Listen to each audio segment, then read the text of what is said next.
제가 현장에서 수급자분들을 보면 돈이 부족해서 전세에서 월세로 가는 경우가 많은데 이러면 오히려 수급자에서 탈락할 수도 있다는 점 꼭 기억해 두세요. 다시 정다복 어르신으로 돌아와 볼게요. 이번에 정다복 어르신의 50세 자녀가 어르신과 같이 살게 되었다고 해볼게요. 이럴 경우에 이 자녀가 결혼을 했는지 안 했는지가 굉장히 중요한데요. 결혼을 안 했다면 자녀를 어르신과 같은 가구로 봐서 어르신은 1인 가구에서 2인 가구로 돼요. 그래서 생계급여 기준이 54만 8천 원에서 62만 6천 원으로 늘어나는 대신 자녀의 소득과 재산도 어르신 가구의 소득과 재산으로 돼요. 만약 자녀가 일을 해서 100만 원을 번다면 근로소득이 30% 공제되니까 자녀 소득을 70만 원으로 보는데요. 그래서 이 가구의 소득은 어르신의 기초연금 30만 원에 자녀의 근로소득 70만 원 해서 100만 원이 있다고 봐요. 그럼 2인 가구 생계급여 기준금액 92만 원보다 많게 되니까 생계급여를 받을 수 없죠. 만약 어르신 자녀의 소득이 없다고 해도 자녀의 재산이 어느 정도 있으면 자녀 재산도 어르신의 재산으로 보기 때문에 수급자가 되기 어려워요. 기초생활보장제도에서는 1인 가구나 2인 가구나 5인 가구나 상관없이 기본재산 공제액이나 생활준비금 공제액, 주거용재산 한도액이 똑같아서 자녀의 재산이 어느 정도 있으면 소득 인정액이 늘어날 수도 있다는 점 참고해 주시고요. 만약 자녀의 재산이 적어서 어르신과 자녀의 재산을 모두 더해도 기초생활보장제도 기준보다 적다면 수급자가 될 수 있는데 이때 자녀에게 근로능력이 있으면 어르신 가구는 자녀가 일을 해야 수급비를 받을 수 있는 조건부 수급자가 돼요. 만약 자녀가 일을 하면 다행인데 만약 일을 안 한다 하면 자녀는 수급비를 안 받고 어르신만 수급비를 받을 수 있는데요. 받을 수 있는 금액이 1인 가구일 때 받았던 수급비보다는 적죠. 만약 자녀가 결혼했다면 어떻게 될까요? 여기에서 말하는 결혼은 결혼을 한 적이 있는 걸 말해요. 그래서 이혼이나 사별도 여기에 해당해요. 이럴 경우에는 어르신과 같이 살아도 따로 사는 것으로 보는 별도 가구가 돼요. 그래서 어르신은 이전과 동일하게 수급비를 받을 수 있는데요. 이런 별도 가구의 경우에는 부양부자 폐지 대상에는 속하지 않아서 같이 사는 자녀의 소득과 재산을 깐깐하게 봐요. 이에 대해서는 제가 이전에 올려둔 영상이 있으니까 참고해보세요. 그런데 만약 어르신에게 30살 손자가 있다고 해볼게요. 이 손자가 이번에 취업을 했는데 직장이 대구에 있어서 어르신과 같이 살고 싶다고 하는 거예요. 어르신도 혼자 살기보다 손자와 같이 살면 더 좋을 것 같아서 같이 살자고 했어요.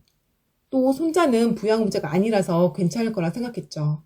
그런데 손자는 따로 살면 아무런 사이도 아니지만 같이 살면 한 가구로 봐요. 어르신의 형제 자매도 이렇게 보는데요. 그래서 손자나 형제 자매와 같이 살면 이분들의 소득과 재산도 어르신의 소득과 재산으로 봐서 수급 자격에 영향이 갈 수도 있다는 점 꼭 기억해 두세요. 오늘은 수급자분의 소득 인정액을 어떻게 구하는지 사례를 들어서 말씀드렸어요. 제가 최대한 쉽게 말씀드리려고 노력했는데 그래도 계산 방법이 복잡해서 소득 인정액을 구하기 어려우신 분들 많으실 거예요. 이럴 경우에는 복지로 사이트 가셔서 조회해 보셔도 돼요. 이게 정확한 건 아닌데 그래도 참고는 할 수 있거든요. 여기 복지 서비스에 들어가면 모의 계산에 국민기초생활보장이 있어요. 여기 클릭하신 다음에 자신에게 해당하는 것을 다 입력하시면 돼요. 그래서 가구원 수가 몇 명인지, 거주지는 어디인지, 중증장애인이나 노인, 한부모 가구, 보호종류 아동이 있는지, 요양원 같은 보장시설이 입소해 있는지 등을 써주시면 돼요. 정다복 어르신은 가구원 수 1명이고 대구에 사니까 대도시 거주, 65세 이상 여부에 예 이렇게 하면 돼요. 그 다음에 제가 수급자 가구에게 가장 중요하다고 말씀드렸던 소득과 재산 정보에 대해서 써주세요. 정다복 어르신은 근로소득, 사업소득은 없고 기초연금으로 30만 원 받으니까 기타 소득에 30만 원 쓰면 돼요. 그 다음 재산으로 넘어가 볼게요. 재산에서 주거용 주택은 전세 6천만 원이 있고 건축물, 토지, 임차보증금, 기타 재산은 없고 금융재산으로 500만 원이 있어요. 이렇게 적어주신 다음에 결과 보기를 하면 이렇게 나와요.